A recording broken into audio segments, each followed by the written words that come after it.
Bonjour, ici Martine Garriépé pour Solutions EFT. Et pour ceux qui ne me connaissent pas, je vais me présenter. Moi, j'aide les travailleurs autonomes qui sont ralentis par les peurs, par les doutes, à foncer avec confiance vers leurs objectifs et atteindre les revenus auxquels ils aspirent. Oui, les revenus et tout ce qui a trait à avoir une relation saine avec l'argent. C'est ça mon dada. Alors, aujourd'hui, quoi de mieux que de s'occuper des dettes pour avoir une relation saine avec l'argent? Et pourquoi j'ai choisi de vous parler des dettes?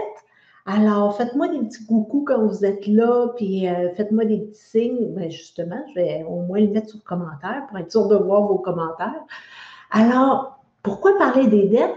Parce que il y a quelque temps, j'ai tapoté avec une cliente sur ses dettes et il y a 2 semaines, elle m'a téléphoné pour me dire, écoute, la dette de 42 000 donc ce n'est pas des pinottes, a été annulée, complètement annulée. Bon, et évidemment, on a passé la session au complet à tapoter sur la dette et tout ce que ça lui faisait vivre. Et on a tellement bien nettoyé ça que, comme par enchantement, ça s'est annulé. Alors, je me suis dit, il faut que je partage ça avec les gens pour leur dire qu'eux aussi, ils sont capables. Alors, il y a une petite recette là-dedans.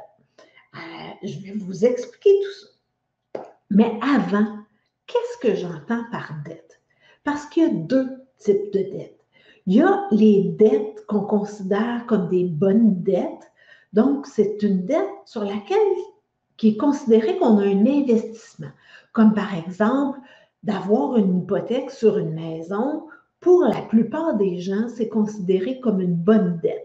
Ça ne les empêche pas de dormir la nuit et ils se disent, bon, ben, j'ai un capital aussi qui balance ma dette. Par contre, il y a les mauvaises dettes. Les dettes qu'on peut considérer comme des mauvaises dettes sont des cartes de crédit, des soldes impayés sur des cartes de crédit. Ça peut être aussi une marge de crédit qui est remplie parce que peut-être qu'on a dépensé un petit peu plus que nos moyens. Et donc, quand on pense à ce genre de dette-là, il y a des inconforts, des émotions pas très hop la vie qui apparaissent.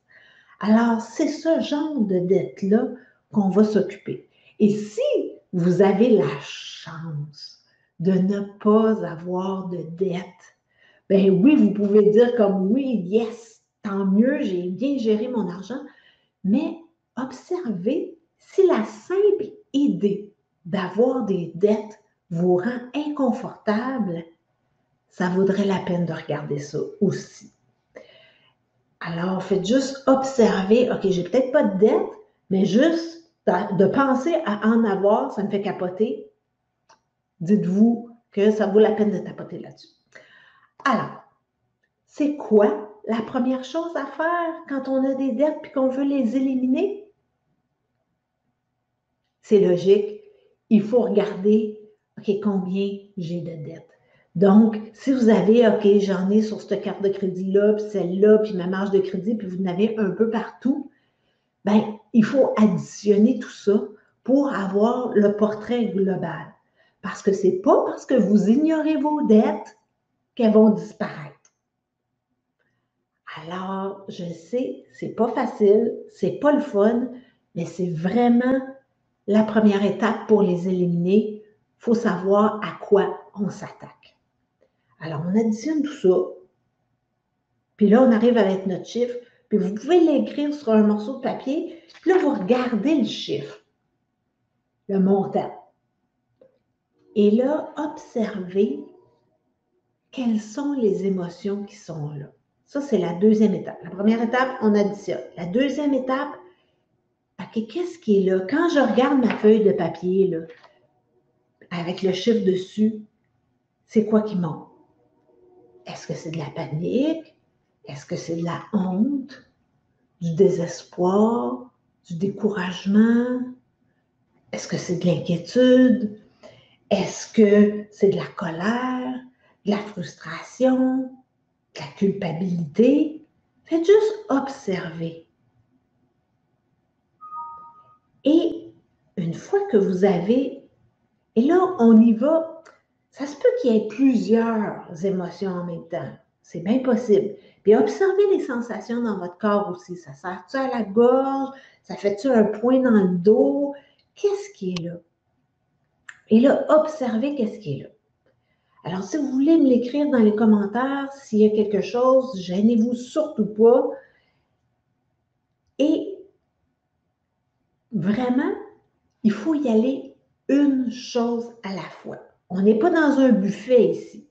Alors, si on tapote, là, on ne se mettra pas à tapoter sur ah, même si j'ai cette inquiétude et cette colère et cette frustration. Non, non, non, non. On ne fait pas un melting pot de tout ça. On y va une chose à la fois. Donc, si l'émotion la plus intense, c'est de la panique, puis c'est comme, oh mon Dieu, j'ai de la panique, puis je le sens dans mon cœur, puis c'est un 10 sur 10, il y en a que c'est comme, c'est un 50 sur 10, ben, OK, je vais m'occuper de la panique. Donc, on commence.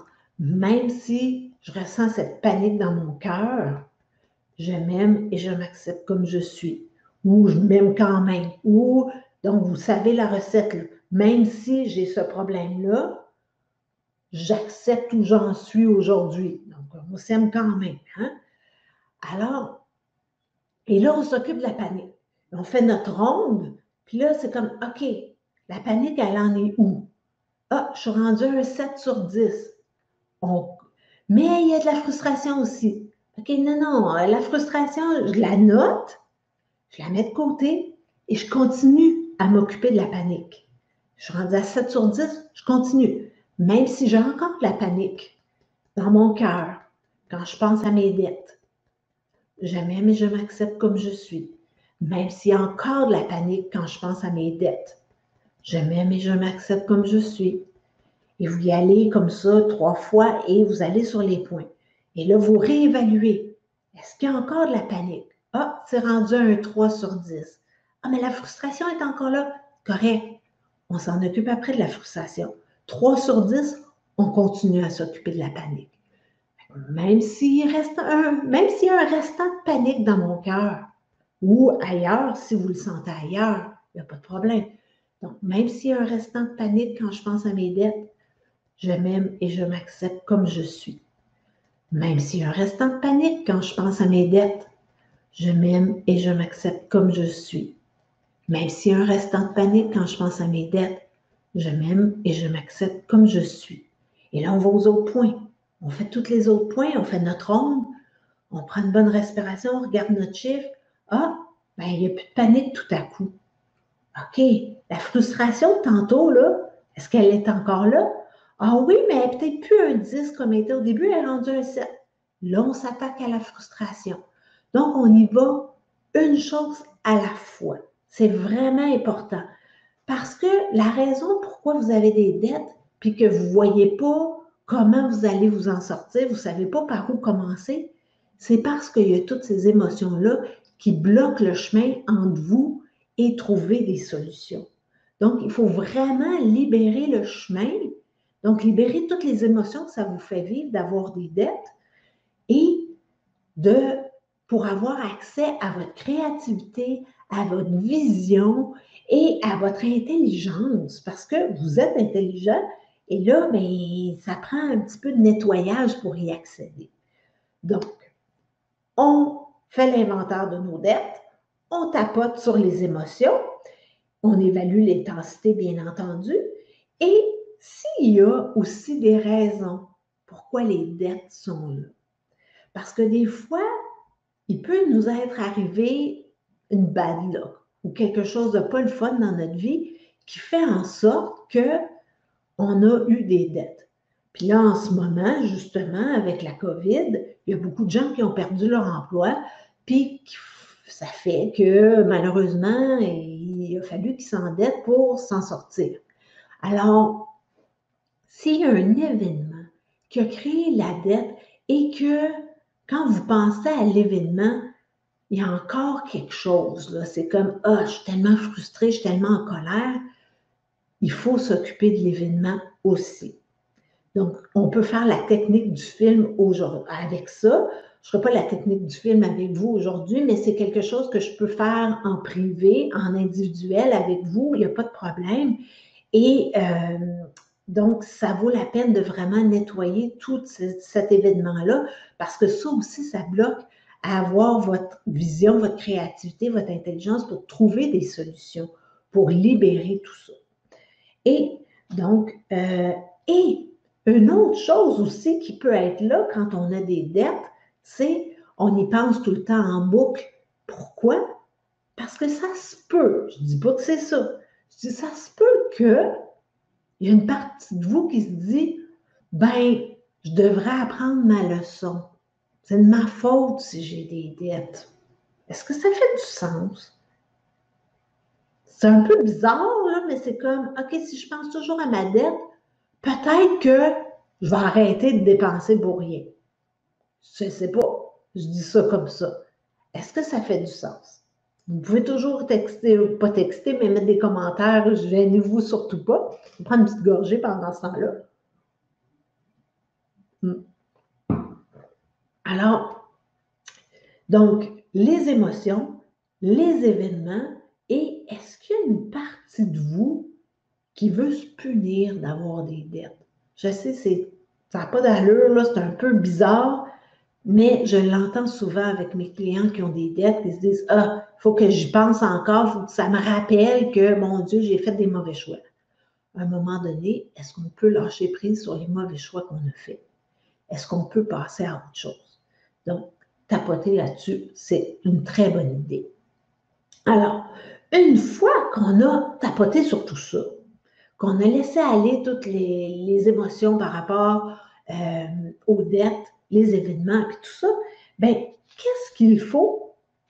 Bien, il faut vouloir rembourser nos dettes. Il faut se dire, j'aimerais rembourser ma dette. Et ça, il faut que ce soit sincère. Donc, si vous dites à voix haute, j'aimerais rembourser ma dette, puis que ça sonne pas vrai, ça fait comme il y a une partie de vous qui fait comme, es-tu malade, toi?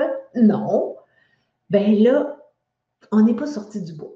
Donc, on peut encore se servir du tapping pour s'occuper de cette partie-là qui ne veut pas rembourser. Donc, même s'il y a une partie de moi qui ne veut rien savoir de rembourser ma dette, il n'y en a pas question. Je m'aime et je m'accepte comme je suis. Même s'il y a une partie de moi qui ne veut pas rembourser ma dette, absolument pas. Je m'aime et je m'accepte comme je suis. Et là, vous y allez comme ça. Et vous voyez, OK, pourquoi cette partie-là de moi ne veut pas rembourser? Qu'est-ce qu'il y a encore entre moi et rembourser mes dettes? Parce qu'on s'entend, d'être capable de rembourser vos dettes, là, ça va vous faire sentir tellement bien de vous libérer de ce poids-là et de pouvoir créer ce que vous voulez dans votre vie. Donc, s'il y a un obstacle quand vous dites « j'aimerais rembourser mes dettes », si ça ne sonne pas vrai, demandez-vous qu'est-ce qui est là? Pourquoi je ne veux pas? Et c'est une autre raison pourquoi on peut tapoter. Utiliser l'EFT pour libérer tout ça. Donc, maintenant, on veut rembourser les dettes. Et évidemment, quand on a débloqué tout ça, il faut s'attendre à ce qu'on soit capable de rembourser les dettes. Donc, c'est les lives précédents dont je vous ai parlé. Faites votre demande. Donc, jouez avec les mots. Donc, amenez-moi l'argent pour rembourser ma dette X d'ici à la fin du mois prochain ou d'ici à la fin de l'année ou mettez quelque chose un délai. Donc, on utilise la demande dont je vous ai parlé il y a quelques semaines et deuxièmement, on vérifie notre ouverture à recevoir. Est-ce que je crois que ça va se faire? Donc, c'est vraiment, on utilise tout ce que j'ai mis en place, ce qu'on a mis en place les dernières semaines. Une fois qu'on a libéré ce qu'on avait comme obstacle envers les dettes, on fait la demande. et on vérifie si on est ouvert à recevoir. Donc, en gros, c'est vraiment une marche à suivre pour éliminer les dettes. Et évidemment, une autre étape, c'est de se faire un budget. Comment est-ce qu'on peut se faire un budget avec tout ça? Bien, ça aussi, ça peut être un sujet pour un prochain live, de faire un budget et d'augmenter. La troisième étape, c'est d'augmenter les revenus. Mais plusieurs personnes se disent, OK, oui, mais je suis une employée, comment je peux augmenter mes revenus? Vous n'êtes pas pris dans cette job-là pour le restant de vos jours. Il y a des façons d'augmenter les revenus. Peut-être que vous prenez de vendre des produits en dehors de votre travail. Peut-être que vous changez de job. Peut-être qu'il y a des cadeaux de l'univers. Il y a tellement de façons comment augmenter votre revenu. Votre job à vous, c'est de rester ouvert sur ces possibilités-là. C'est de faire comme, ah, il y a quelqu'un qui m'a parlé de ça. OK, ben oui, c'est possible d'augmenter mes revenus. Donc, j'espère que ça vous a aidé. C'est une marche à suivre assez simple, mais ce n'est pas parce que la marche à suivre, elle est simple que c'est facile. Hein? Fait accueillez-vous là-dedans, soyez là pour vous, honorez-vous et soyez doux avec vous. C'est vraiment important. On n'est pas là pour se juger, on est là pour passer à l'action. Donc, s'il y a quelque chose qui vous empêche de passer à l'action dans le remboursement de vos dettes, occupez-vous-en, tapotez. C'est vraiment puissant comme outil. C'est hallucinant. Si ma cliente a été capable d'éliminer 42 000 comme ça, c'est possible pour vous aussi. Suivez la marche à suivre et soyez persévérant. Vous êtes capable. Si vous avez besoin d'aide, ne vous gênez pas. Mon adresse courriel est à l'écran. Ça va me faire plaisir d'en discuter avec vous. Il y a des façons et c'est possible. Alors, merci d'avoir été là. Je vous dis à très bientôt.